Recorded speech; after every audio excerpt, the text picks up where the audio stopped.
Hello everyone, welcome back to my channel. अस्सलाम वालेकुम। कैसे हैं आप सभी? उम्मीद करती हूँ आप लोग बहुत बहुत अच्छे से होंगे। यहाँ पर आप सभी देख सकते हैं, ये है मौलवी दिनियादुम का लास्ट पार्ट।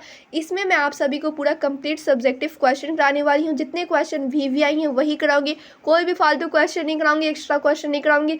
सिर्फ 15 से 20 क्वेश्चन कराऊंगी, लेकिन इंपॉर्टेंट क्वेश्चन कराने वाली हूँ। ठीक है, तो वीडियो को पूरा ज़रूर देखिएगा, तभी आप लोग को हर एक चीज़ क्लियर होने वाली है। और वीडियो पसंद आएगी तो आप लोग लाइक भी कर देंगे और अपने दोस्तों पड़ोसियों सबको शेयर कर देंगे, ठीक है, कि वो भी पढ़ सके यहाँ से।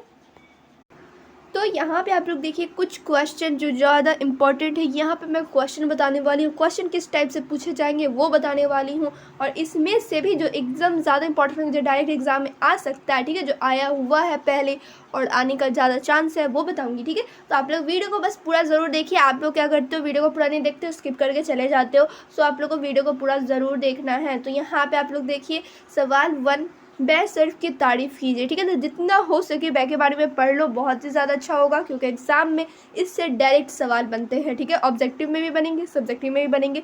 सो आप इनके बारे में ज़रूर पढ़ें। ठीक है, और भी वीडियो में मैं कवर कराई होंगी। ठीक है, फिर देखिए नेक्स्ट क्वेश्चन उसी में, और बतलाइए कि उसके दुरुस्त होने के शराइत क्या होता है, यानी शर्त क्या है। ठीक है, सोने चांदी की बै करने में एक को दूसरे से ज़ायद लेना जायज़ है, ज़ायद यानी कि ज़्यादा लेना जायज़ है या नहीं। ठीक है, अगर है तो क्यों है, नहीं है तो क्यों नहीं। ठीक है, ये सारा कुछ यहाँ पे बताना है।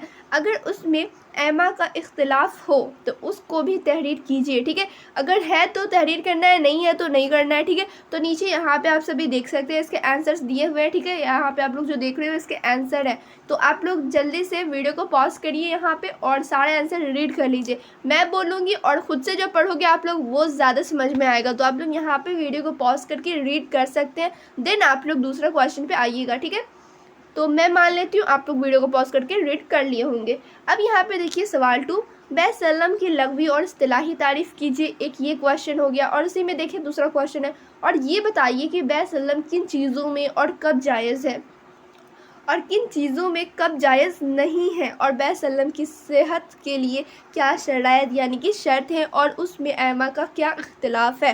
ठीक है, तो एक ये क्वेश्चन हो गया, और इसके नीचे आंसर्स भी दिए हुए हैं, कहीं भी ढूंढने की ज़रूरत नहीं है आप लोगों को। तो इसे भी आप लोग क्या कीजिए कि वीडियो को पॉज कीजिए और ये आंसर्स रीड कर लीजिए। अब आप सभी कहोगे इसके आंसर तो काफ़ी ज़्यादा लॉन्ग है, तो यहाँ पर आप लोग को पूरा याद करने की ज़रूरत नहीं है। सिर्फ आप लोग काम करो, सबसे पहले तो आप लोग ये पढ़ लो। ठीक है, ये तो आप लोग 3 लाइन ज़रूर पढ़ेंगे, ये 3 लाइन पढ़ लीजिए। उसके बाद आप लोग क्या करोगे, ये लाइन भी आप लोग पढ़ ही लो।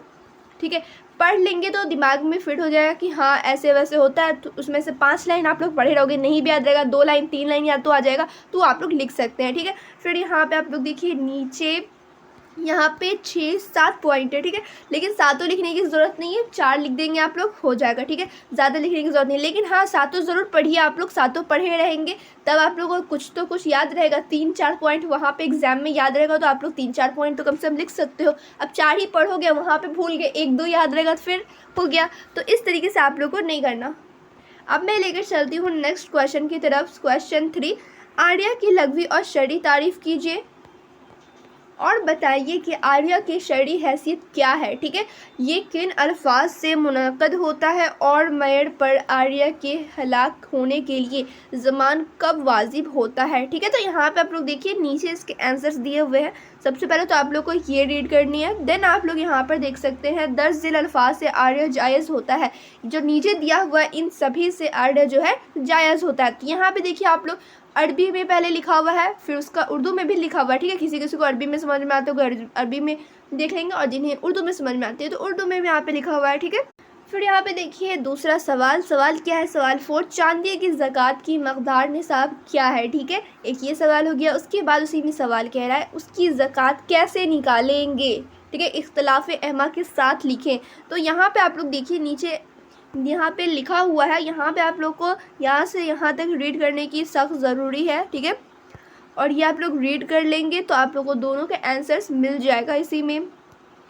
फिर देखिए दूसरा सवाल 5 यहाँ पे क्या कह रहा है, मज़रबत की तारीफ़ करते हुए उसके शराइत बयान कीजिए। शराइत कहाँ पे लिखा होता है, जहाँ पे शर्त बयान करना होता है, शर्त की ही जमा होती है शराइत। ठीक है, तो यहाँ पे शराइत भी जमा बयान करना है। ठीक है, तो यहाँ पे आप लोग पढ़िए और नीचे समझ सकते हैं। फिर देखिए सवाल 6 तर्जुमा करने वाला भी सवाल यहाँ पे आ गया है, तशरीह करने वाला जिसे कहते हैं। सवाल 6 इबारत ज़ेल की तशरीह ऐसे करें कि मसला वाज़ेह हो जाए। ठीक है, तो यहाँ पे आप लोगों को क्या करना है, तशरीह करना है। ठीक है, जो इबारत नीचे दिया हुआ ये सब क्या इबारत है जो दिया हुआ है उसकी तशरीह करनी है, और वो भी ऐसे करना है कि जैसे उसका मसला वाज़ेह हो जाए। तो यहाँ पे आप लोग देखिए कुछ नीचे इस तरीके से किया हुआ है। ठीक है, यहाँ पे आप लोग देखेंगे और समझेंगे। वीडियो को आप लोग पॉज करके आंसर्स रीड करते हुए चलिएगा, बाद में आप लोग रीड नहीं करेंगे, बाद में फिर दूसरा वीडियो आएगा, ये वीडियो आप लोग छोड़ दोगे, फिर दूसरा वीडियो आप लोग थोड़ा सा देखोगे उसका वो भी छोड़ दोगे, ऐसे आप लोग का पढ़ाई नहीं होने वाला। तो आप लोग को पूरा वीडियो ज़रूर देखना है, जैसे जैसे मैं बता रही हूँ वैसे आप लोग करते हुए जाइए। सवाल 7 देखिए, रवा की लघवी और शरई तारीफ़ करते हुए बताइए कि रवा किन किन चीज़ों में है और कब हराम है और उसमें हुर्मत की मुद्दत क्या है। ठीक है, तो यहाँ पे आप लोग देख सकते हैं नीचे आंसर्स दिए हुए हैं और किन किन चीज़ों में हराम है देखिए यहाँ पे लिखा हुआ है, समझ रहे हो आप लोग। फिर यहाँ पे देखिए हुर्मत जो लिखना है तमाम चीज़ों में हुर्मत के, तो यहाँ पे आप लोग देख सकते हैं यहाँ पे दिया हुआ है। फिर देखिए सवाल 8 आप लोग इसका वीडियो को यहाँ पे पॉज करके आंसर इसका पढ़ सकते हैं। ठीक है, फिर देखिए सवाल 8 इजारा की लघवी और शरई तारीफ़ कीजिए, मिसालों के ज़रिए सूरत इजारा को वाज़ेह कीजिए। ठीक है, 2 सवाल इसमें हो गया। सेहत इजारा की शराइत यानी कि शर्त के साथ इजारा के तमाम अक़साम क्या होता है किस्में। ठीक है, अक़साम की तारीफ़ मिसाल के साथ तहरीर कीजिए। ठीक है, तो यहाँ पे आप लोग सबसे पहले तो पहला क्वेश्चन का आंसर यहाँ पे देख सकते हैं, रीड भी कर सकते हैं।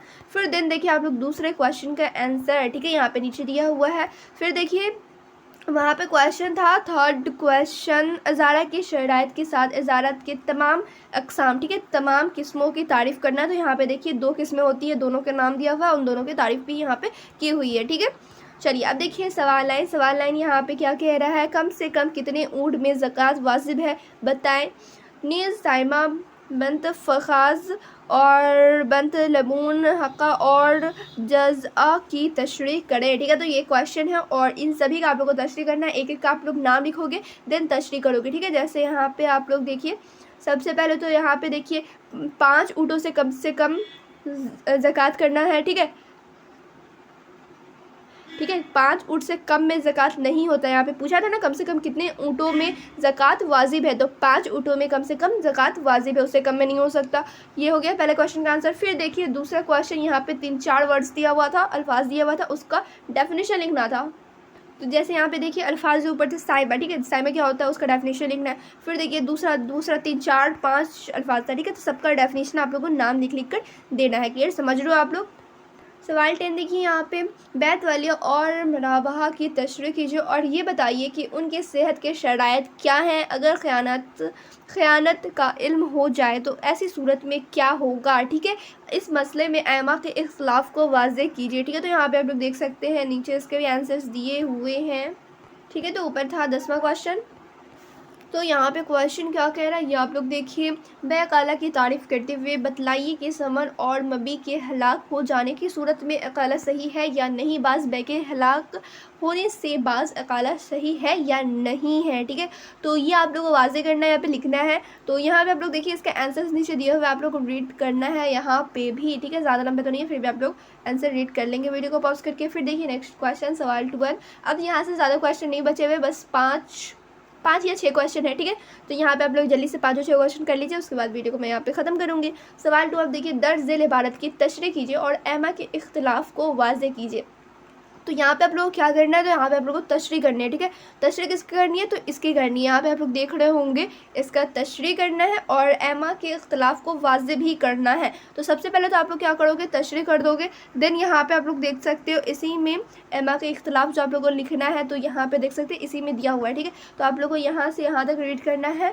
सारा आप लोग रीड कर लोगे, 2-3 बार रीड करेंगे तब तो आप लोग को याद ही हो जाएगा। और एग्ज़ाम के टाइम में भी आप लोग को रीड करना है। उसके बाद एग्ज़ाम में जाओगे, अगर मान लो यही क्वेश्चन आ गया तब आप लोग को पढ़े रहेंगे तो 7-8 लाइन नहीं, कम से कम 3-4 लाइन भी तो याद रहेगा, तब तक आप लोग लिख दोगे कुछ भी। तो यहाँ से आप लोग को ज़्यादा से ज़्यादा रीड करने की ज़रूरत है। और यहाँ पे देखिए सवाल 13 यहाँ पे क्या कह रहा है, ख़यार शर्त क्या है। ठीक है, एक तो ये है और किसके लिए है ये भी बताना है। नीज़ ख़यार शर्त जायज़ है या नहीं, जायज़ है या नहीं वो लिखना है। ठीक है। अगर जायज़ है तो उसकी मुद्दत क्या है, अगर नहीं है तब तो आप लोग सीधे लिख दोगे नहीं है, ठीक है। अगर है तो यहाँ पे लिखना है अगर जायज़ है तो उसकी मुद्दत क्या है। एमा की इख्तलाफ तहरीर कीजिए, ठीक है। तो यहाँ पे आप लोग देखिए नीचे इसके आंसर्स दिए हुए हैं, ठीक है, समझ रहे हो आप लोग। फिर देखिए सवाल 14 यहाँ पे क्या कह रहा है, हिज्र की लग़वी और इस्तिलाही तारीफ़ कीजिए और इस बाब हिज्र की वजाहत करते हुए ये भी लिखिए कि ग़ुलाम के इकरार से माल और हद कब लाजिम होती है, ठीक है। तो ये सबसे पहले आप लोगों को लिखना है। तो यहाँ पे तो आप लोग लिख दोगे हिज्र की लग़वी और इस्तिलाही तारीफ़ करें, तो यहाँ पे आप तारीफ़ कर दोगे। फिर यहाँ पे कह रहा है कि हिज्र के कितने असबाब होते हैं, तो हिज्र के 3 असबाब होते हैं, जैसे यहाँ पे दिया हुआ है 1 2 3, ठीक है। और तीनों का तारीफ़ भी करना था आप लोग को, तो तीनों की तारीफ़ आप लोग कुछ इस तरीके से कर दोगे, जैसे यहाँ पे नाम देख के लिखा हुआ है इसी तरीके से आप लोग को भी करना है, समझ रहे हो आप लोग। चलिए अब फिर देखिए नेक्स्ट क्वेश्चन सवाल 15। अब यहाँ से ज़्यादा क्वेश्चन नहीं बचा हुआ है। सवाल 15 देखिए, दर्ज इबारत की तशरीह मसले की वजाहत के साथ कीजिए, ठीक है। तो इसका आप लोगों को तशरीह करना है मसले की वजाहत के साथ। तो सबसे पहले तो आप लोग यहाँ पर देखिए तशरीह और इसका जो मसला है सारा कुछ साथ ही में यहाँ पे दिया हुआ है, ठीक है। तो यहाँ पे आप लोग को पढ़ लेंगे और सारा कुछ समझ लेंगे। फिर देखिए सवाल 16 यहाँ पे क्या है, दर्ज इबारत की तशरीह मसले की वजाहत के साथ कीजिए। इसमें भी कुछ इसी तरह का क्वेश्चन है। यहाँ पे दर्ज इबारत नीचे इबारत दिया हुआ है उसका तशरीह करना है, यानी कि अरबी से उर्दू में ट्रांसलेट करना है, ठीक है। तशरीह यहाँ पे भी तो समझ रही है कि हाँ इसका उर्दू बनाना है, ठीक है। तशरीह मसले की वजाहत के साथ, ठीक है। तशरीह करना मसले की वजाहत के साथ, जैसा कि पहला वाला क्वेश्चन था वैसे ही ये भी क्वेश्चन है। फिर देखिए सवाल 17 क्या है, दर्ज इबारत की उस तरह तशरीह कीजिए कि मसले की वजाहत पूरी तरह हो जाए, ठीक है। तो यहाँ पे भी आप लोग को तशरीह करना है, ठीक है, नीचे तशरीह किया हुआ है। फिर देखिए दूसरा सवाल और सबसे आखिरी सवाल इस वीडियो का, बै फासिद और बै बातिल की तारीफ़ करते हुए उनके फ़र्क को बयान कीजिए और दोनों को मिसालों के ज़रिए वाज़े कीजिए, ठीक है। तो दोनों को मिसालों के ज़रिए वाज़े करना है, तो सबसे पहले ये आप लोग लिख दोगे, ये दोनों की तारीफ़ करने को जैसे कहा है वैसे आप लोग कर देंगे। फिर यहाँ पे आप लोग उसके मसला की वजाहत भी कर देंगे, समझ रहे हो आप लोग। तो यहाँ पे आप लोग समझ लिए होंगे, अच्छे क्वेश्चन यहाँ पे मैं कराई हूँ। और ये आप लोग जो क्वेश्चन देख रहे होंगे ये दोनों में से एक तो ये क्वेश्चन है और ऊपर ये एक नीचे था एक क्वेश्चन, ठीक है, इसी के जैसा क्वेश्चन था ये रहा, ठीक है। 16 और 17 नंबर ये दोनों आप लोग प्रैक्टिस कर लीजिए, दोनों में से कोई एक आ भी सकता है या फिर इसी टाइप का क्वेश्चन आएगा, समझ रहे हो आप लोग। फिर यहाँ पे आप लोग देखिए ऊपर कुछ क्वेश्चन जो इम्पोर्टेंट थे वो यहाँ पे मैं आप लोगों को बता देती हूँ। एक ये भी क्वेश्चन इम्पॉर्टेंट है, कुछ ज़्यादा ही इम्पॉर्टेंट है, इसलिए यहाँ पे मैं टिक करा रही हूँ इसमें भी। फिर यहाँ पे आप लोग देखिए सवाल 12 उतना नहीं इम्पोर्टेंट, और यहाँ पे आप लोग सवाल 9 और सवाल 10, ठीक है, इन दोनों को भी थोड़ा प्रैक्टिस कर लीजिएगा, थोड़ा सा अच्छे से यहाँ पे ध्यान देने की ज़रूरत है आप लोगों को। फिर दिखाती हूँ मैं और भी कुछ इंपॉर्टेंट क्वेश्चन है या नहीं। फिर यहाँ पे आप लोग देखिए सवाल 8, ये भी आप लोग रीड कर लीजिएगा, ठीक है, 2-3 बार आप लोग यहाँ पर पढ़ लीजिएगा। फिर ऊपर क्वेश्चन ये सब तशरीह करने वाले क्वेश्चन हैं। और यहाँ पे सवाल 4, ठीक है, ये सारे क्वेश्चन जो मैं बार बार टिक करवा रही हूँ वो सब पे आप लोगों को ज़्यादा फोकस करना है, ध्यान देना है। फिर मिलूँगी दूसरे वीडियो में, ठीक है। वीडियो कैसी लगी आप लोग कमेंट करके बताएंगे, और किस टॉपिक में वीडियो चाहिए वो भी आप लोग कमेंट करके बताएंगे, फीडबैक भी ज़रूर देंगे। तो फिर मिलती हूँ दूसरी वीडियो में।